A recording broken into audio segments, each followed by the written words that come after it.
What's going on, everybody? It's your boy Itz-Beez-Da TrackStar, and welcome back to another dancehall video tutorial. Now, and I just want to talk over a common misconception with mixing and mastering, right?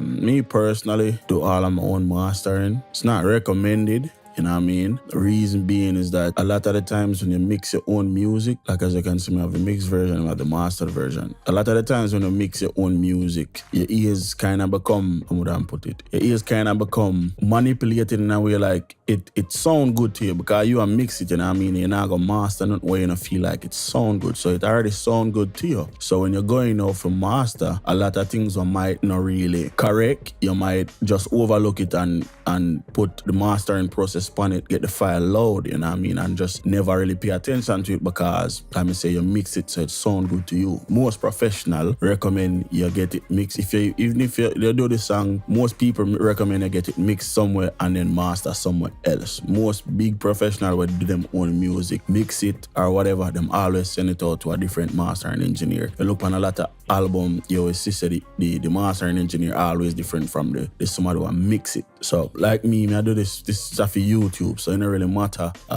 as far as mistakes go. If this was a song, it would have been different. This is just an instrumental where they go up on YouTube, you know what I mean? So me mastering it myself is not a problem. Any little error or whatever is not that big of a deal. But if you put out music and you do songs or whatever, a lot of people can afford a big level professional 5,000-10,000 and up if you master a song, but you have cheaper options than that. You have some things where you can get for free, you know what I mean? A different online website where you can do them things there. So me personally, like I say, a lot of the times it's not necessary. So what I'm gonna do is go over what I'm gonna do to this track, and you see the end result down on the bottom. As you can see in the top file, we have a little bit headroom, well, a lot of headroom, and then on the bottom file we don't have none. We cap it off, so it's mastered. So what I'm gonna do is turn off the mastered version or work with the mixed version, right? So I have 4 plugins on the master itself. So we have a limiter from Waves, which is the L2. We have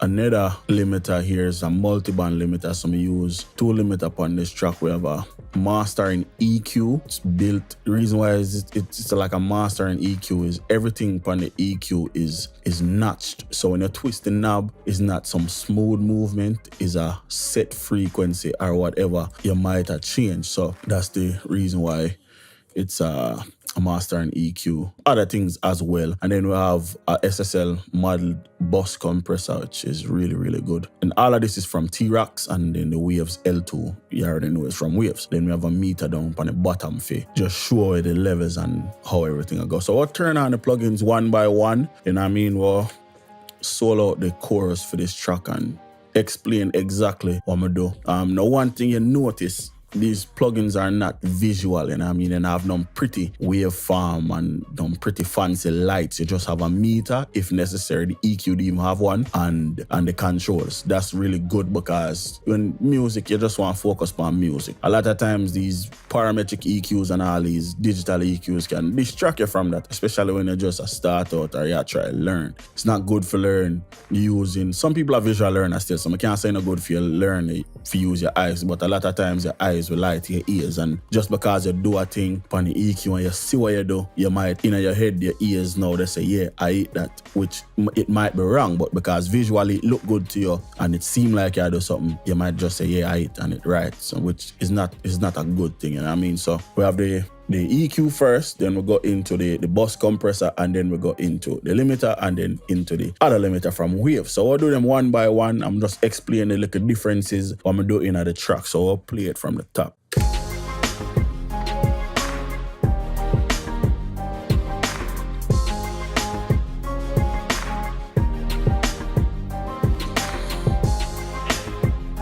Okay, so notice when me cut on the EQ, which is, it's on right now, it's off now, but when we cut on the EQ, just notice how the top end just starts shine a little bit more.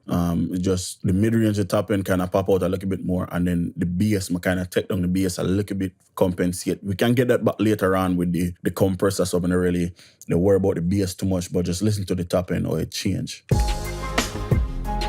That's without the EQ.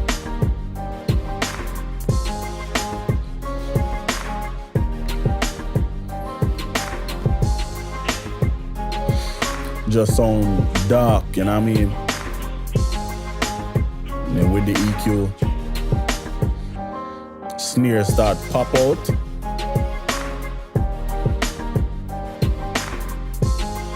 Listen to the clap.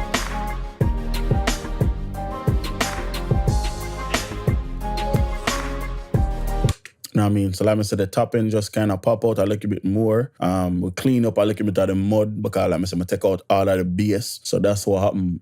We're just doing a little bit of surgical EQing. Surgical meaning precise, you know what I mean? We are focused on some precise frequency. Every EQ now go give you 9,500, 10,000, you know what I mean, or 11, 12, 13, you know what I mean? In that sequential order, a lot of EQs just give you a knob and you just twist and, you know what I mean? And we can also change that if we want. So if we don't want the range by 6, you know what I mean, we can switch it to 9, 12, and then it give me more options to go even more surgical than that. But that's just how me feel it did. That's how I did feel it need from the EQ. So we'll do that. Then we go out of that and into the bus compressor now. And all I do with this, I get a small little bit of compression out of it to kind of tighten up everything, make the bass, fatten up the bass a little bit more and even push the snare a little bit harder. So this I know without the compressor. I'm going to turn it on while I play. You'll see the needle start move still, so.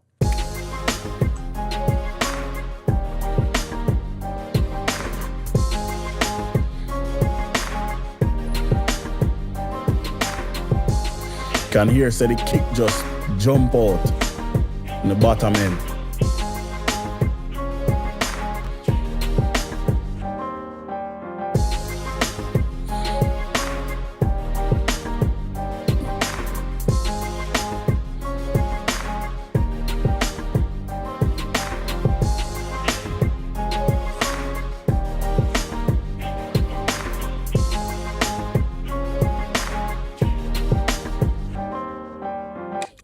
You know what I mean? So I would say it's just small little things. We don't do nothing too much, you know what I mean? We just make small little change. So we have a pretty quick attack, but we have a little bit of a slow release. We do a 4-to-1 compression, and the threshold is little bit, because we don't do too much compression. As I can see, my makeup gain is about 1.1 dB, so we not add back nothing what we really not take out. The needle might jump around a lot, but the average volume of what we lose is about 1 dB, so that's why I put it at 1.1. So we kind of just get back what we take out, but just because of how the compressor work, it add characteristics to the track, so you get a fatter sound. Like if you listen to the bass and the kick especially, kick just become more defined, more present, and you know what I mean, it's a simple, like a subtle change and a non-drastic, nothing where we're gonna make this wally louder or not like that, you know what I mean? So just some them small things that a lot of times go a long way. I mean, so when we left out of the compressor, we go into a multiband limiter, which is just a limiter, but it affect, you know, with a multiband compressor is just, you can lock in on the mid-range, the low, and the high end, you know what I mean, differently. So that's exactly what we do with this. As well as it's a limiter, so we get some gain in it, you know what I mean, and this is really where we start head towards 0 dB. As you can see upon the output, I have the output set to 0.1.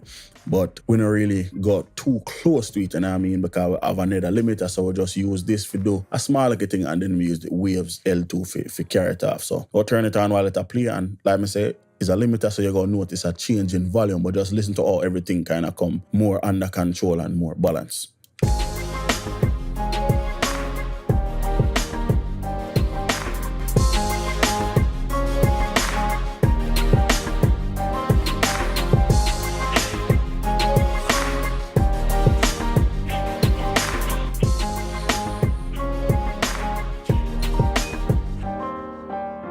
Listen to the snare or it just pop out.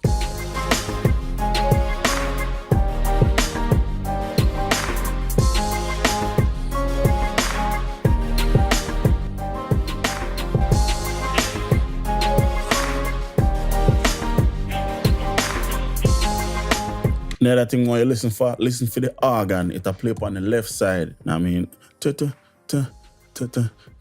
listen to all that jump out as well.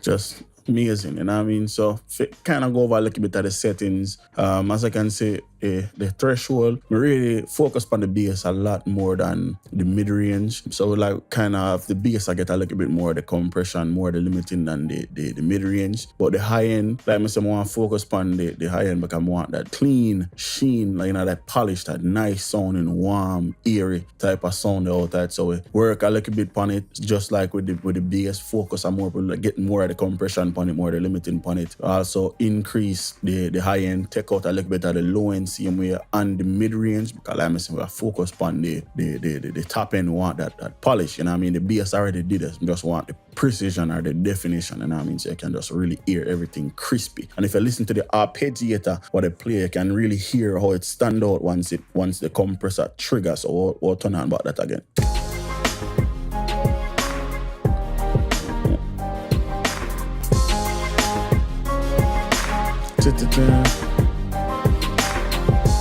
I mean, just heavenly. And then let me say, upon the output, we are do 0.1, so that's pretty much the limit, you know what I mean? Once you go past that, we are get gain reduction, which is the big meter, and you can see that happen. So now, with that said, we're close to 0 dB, which was the aim.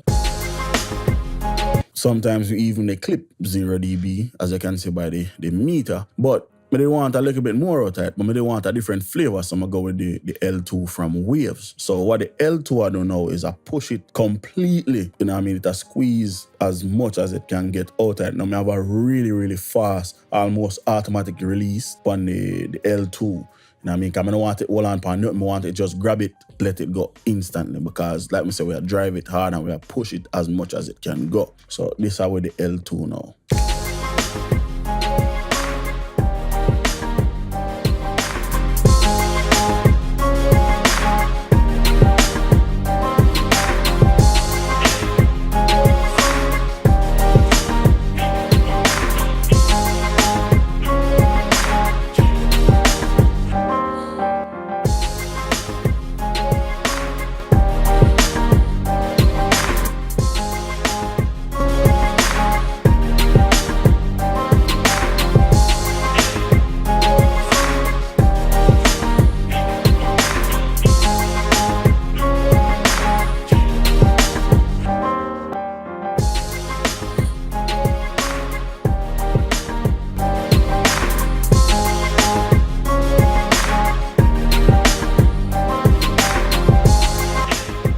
I mean, just amazing, just fucking amazing. Hopefully get a kind of better understanding of exactly what go on, and I mean, don't overcomplicate mastering and make it, and don't think like there's a million things that go on. It's most of the time with mastering, just EQ, compression, probably saturation, and a limiter. That's really it most of the times, and I mean, it's no extra flange and chorus and phase and all that. No, mastering is just trying to just really about cleaning up the audio and getting it to sound as best as it can possibly sound. And basically achieve that with 4 plugins. Could I do it with 3 because we never really need the L2, but you just want a different flavor.